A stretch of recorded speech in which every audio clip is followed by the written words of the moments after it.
जय श्री महाकाल दोस्तों, मैं heal your soul by Sonakshi से अगेन आपके बीच में आई हूँ। और आज हम बात करने वाले हैं सम हीलिंग टॉपिक्स लाइक कर्मा, जो हम करते हैं, जो कहते हैं ना कि हम जो बीजते हैं वही हमें काटना पड़ता है। ठीक इसी प्रकार हम जो करते हैं वही हमारे आगे आता है। जैसे अगर हम किसी का जीना हराम करते हैं तो ऑफ कोर्स हमारा मरना मुश्किल हो जाता है। ऐसे ही यदि हम किसी की बेटियों के लिए बुरा चाहते हैं तो वो हमारी बेटियों के आगे ज़रूर आता है। अगर हम किसी के बेटों के लिए बुरा करते हैं तो वो हमारे बेटों के आगे ज़रूर आता है। ठीक इसी प्रकार अगर हम किसी के बच्चों के लिए बुरे बीज बोते हैं तो वो बीज उत्पन्न होकर हमारे बच्चों के आगे भी ज़रूर आते हैं। तो हमें कोशिश ये करनी चाहिए कि हम हमेशा ऐसा काम करें जो हम अपने लिए चाहते हैं। जो चीज़ हम अपने लिए चाहते हैं कि हमारे साथ कोई ऐसा ना करे, तो हम कैसे एकदम वो चीज़ दूसरे के साथ कर देते हैं।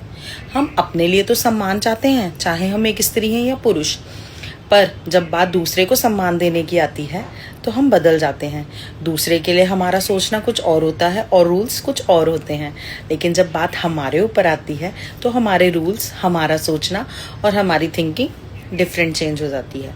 अगर हम पढ़े लिखे हैं तो हमें लगता है हम पढ़े लिखे हैं, हम किसी पे डिपेंडेंट नहीं है, हमें फ्रीडम होनी चाहिए। लेकिन अगर सामने वाला पढ़ा लिखा है तो हम फिर भी उससे एक्सपेक्ट करते हैं कि वो हमारे अकॉर्डिंग जिए, हम जैसे चाहें वो वैसे चले।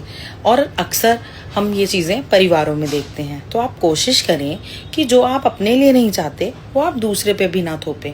कभी कभी कोशिश करें कि अपने जीवन साथी की मर्जी पूछें, अपनी छोटे भाई बहनों की मर्जी पूछें, या छोटे भाई बहन अपने बड़े भाई बहनों की मर्जी पूछें कि वो कैसे जीना चाहते हैं। हर किसी की लाइफ में कुछ ना कुछ ड्रीम्स हैं, कुछ ना कुछ सोचना, कुछ ना कुछ चाहना है।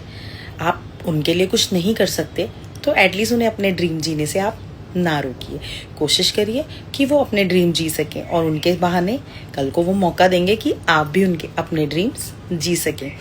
जैसे कि आप कोशिश कर सकते हैं कि अगर आप पैसे से संपन्न हैं तो आप कोशिश करें कि आप किसी की हेल्प पैसे से कर सकते हैं। अगर आप पैसे से कुछ नहीं कर सकते तो आप किसी को भोजन करवाकर उसकी मदद कर सकते हैं। अगर आप ये भी नहीं कर सकते तो आप किसी को कॉन्फिडेंस देकर उसकी हेल्प कर सकते हैं। आप कह सकते हैं, अरे तू कर सकता है, तू कुछ भी कर सकता है। खासकर लेडीज़ को, अपने घर की बहनों को, बेटियों को और माँओं को। अगर आपको खाना बनाना अच्छा आता है तो आप खाने का बिजनेस कर सकती हैं, या उसको एक स्किल की तरह यूज़ कर सकती हैं। ज़रूरी नहीं कि एक व्यक्ति पढ़ने में तेज़ है तो दूसरा भी पढ़ने में तेज़ होगा।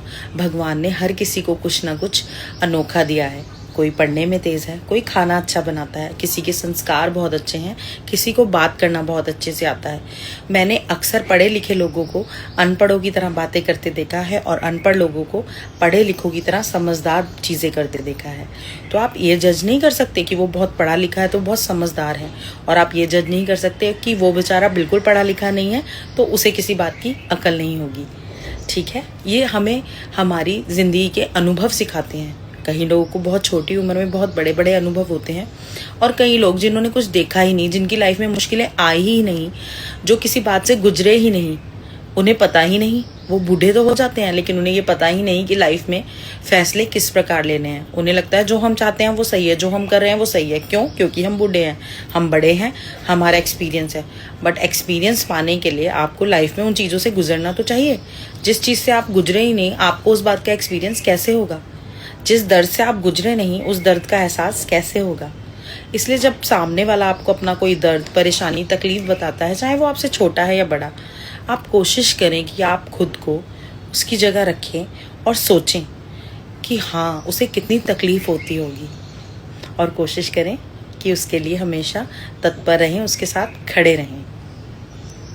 जय श्री महाकाल।